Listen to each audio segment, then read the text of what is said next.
তুমি কি ভাবছো তুমি লুকায় লুকায় আরেকটা বিয়া করবা আর আমি সেটা জানতে পারবো না? তাহলে কি এবার শান্তর স্ত্রী সে এবার আসল সত্যটা সবার সামনে নিয়ে আসবে এবং সে কি সকল ঘটনাগুলো চৌধুরী সাহেবাকে বলে দেবে? অন্যদিকে শান্ত সে কি পারবে সে এবার চৌধুরী সাহেবার সমস্ত সম্পত্তিগুলো আত্মসাৎ করে নিতে? কি হতে চলেছে নিজে চাকর নিজেই মনিব নাটকের 4 নম্বর পর্বে, এবং 4 নম্বর পর্ব কবে আসবে আপনি কি করলে সবার আগে দেখে নিতে পারবেন? এসব কিছুই বিস্তারিত জানতে পারবেন আজকের ভিডিওতে। তাই আজকের ভিডিওটি ধৈর্য ধরে সম্পূর্ণ দেখতে থাকুন। চেয়ারম্যান এবং তার লোকজন মিলে একটা মাস্টারমাইন্ড প্ল্যান করে।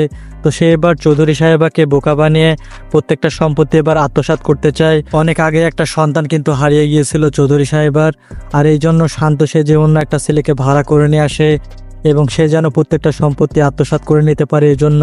তো এবার দেখা যাবে দিনকাল অনেক ভালোই যাচ্ছিল, আর সেই মুহূর্তে এবার শান্তর স্ত্রী সে কিন্তু চলে আসবে চৌধুরী সাহেবার বাড়িতে, কেননা রোজার সঙ্গে কিন্তু বিয়ে ঠিক হয়েছে শান্তর, আর এটা কিন্তু জেনে যাবে শান্তর স্ত্রী, আর সেই কিন্তু ঠিক সেই মুহূর্তে চলে আসবে সেইখানে এবং প্রত্যেকটা ঘটনাগুলো সবার সামনে তুলে ধরবে।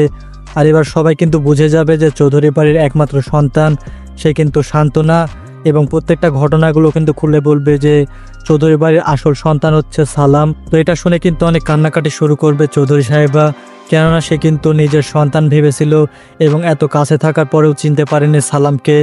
অন্যদিকে সালাম সে কিন্তু তার পরিচয়টা গোপন রেখেছিল এবং সে যদি সকল ঘটনাগুলো খুলে বলতো তাও কিন্তু কেউ বিশ্বাস করতো না এই জন্য, কেননা চৌধুরী বাড়ির সবাই কিন্তু অনেক খারাপ ব্যবহার করতো তার সাথে।